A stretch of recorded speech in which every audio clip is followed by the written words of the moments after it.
What to do when you forget things or forget to do things in the Salah. And I think we had a couple of questions about this in one of the previous classes, and I said we would cover this separately. So sometimes you can face a situation where you might be confused, you've lost track of how many rakat you've done in the Salah. Have I done 3? Have I done 4? Have I done 2? Have I done 3? And sometimes you can just lose track. This can happen to yourself when you're praying alone. This can happen to an imam who's leading the prayer. This is quite natural for it to happen. It happened during the time of the Prophet sallallahu alaihi wasallam. So firstly, we need to remember the importance of concentration in the prayer. We need to, if this is happening to us very often, we're always losing track, we need to take a step back and think about what we can do to establish better concentration and attention during the prayer. And this will be a subject that we'll talk about separately, how to get better concentration and attention in the prayer. But it is quite natural from time to time that you might experience these situations where you do forget. I'll go on to explaining what those situations are in just a minute, but I want to just introduce the action that needs to be done when you're in this state of forgetfulness. And there is prostrations that are offered. It's called sajda sahu, or the prostration of forgetfulness, and this is offered at the end of the prayer. So what I'd like to do first is just explain the procedure for offering the sajda sahu, or the prostration of forgetfulness, and then I'll go through some examples of situations when you would offer this sajda sahu. Now, depending on the school of fiqh, there's a difference in how the sajda sahu is offered. In the Shafi fiqh, how it's offered is just before you do the salam. So you got assalamu alaikum rahmatullah, assalamu alaikum rahmatullah. So just before you do the final salutation on each side, you offer 2 additional prostrations. Okay, so you sit in the tashahhud position, you say the tashahhud, you say the durood, you say the dua, and then before you do the salam, you offer 2 extra prostrations. You sit in between the 2 prostrations, and then you do the salam. Okay, so this is how we do it in the Shafi school of fiqh.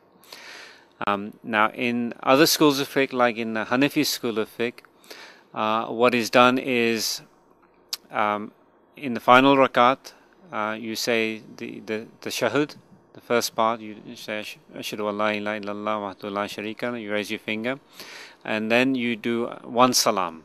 Say assalamu alaikum rahmatullah. Then you offer the 2 extra prostrations, which is the sajda sahu.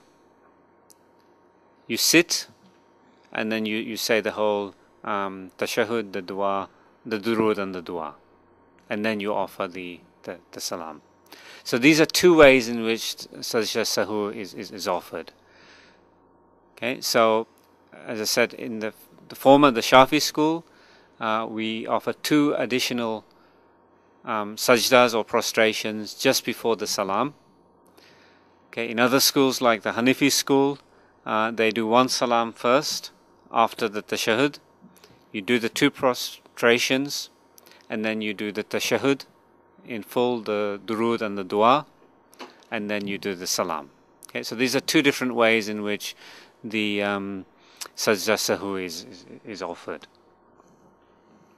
Okay. Can you explain the school thing? I don't understand. So there are differences in opinion. So the question was, can I explain the schools? Right. The procedure, or No, what do you mean by the schools? Because I don't know. Schools of thoughts. schools of fiqh? Schools of fiqh. Okay, so there are different ways that the various hadith have been interpreted by scholars. And following these hadith, depending on certain rules that are established within different schools of fiqh, it's possible to arrive at a certain interpretation of those hadith, and a different scholar might arrive at a different interpretation of those hadith. Okay, so these are scholars that we very much respect. We don't say any one is wrong or the other one is right, and we respect their position on these issues. And depending on which school you follow, okay, you follow whichever one you're following. This is fine. There is a difference in opinion, and these scholars have sat down, they've even prayed behind each other, and they respect their differences in position on these fiqh issues. These are not differences in opinion regarding aspects of Aqidah or the beliefs that we have.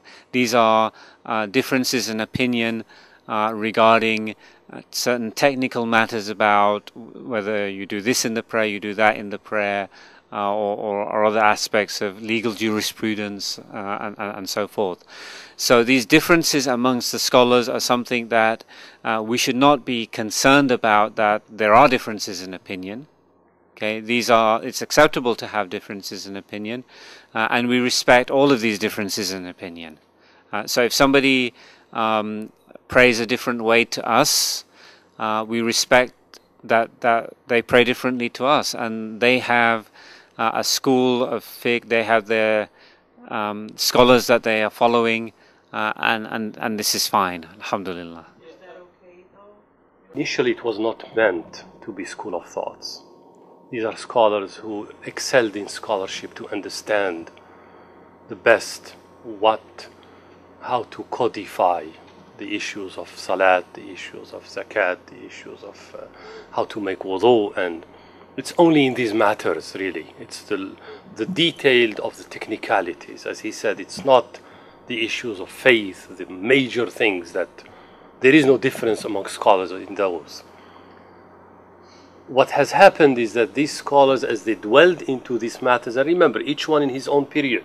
Some of them, as he said, they lived in the same era and they prayed behind each other, but not all of them.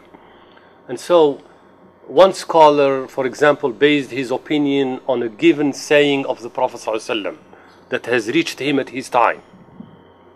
Another scholar came later. That scholar knows the hadith that the previous scholar based his opinion on, but he has also another hadith has reached him that is also authentic, and therefore based on that second hadith he say, well, really we should do it this way based on the new evidence. And so it is an excellence in knowledge rather than looking for differences.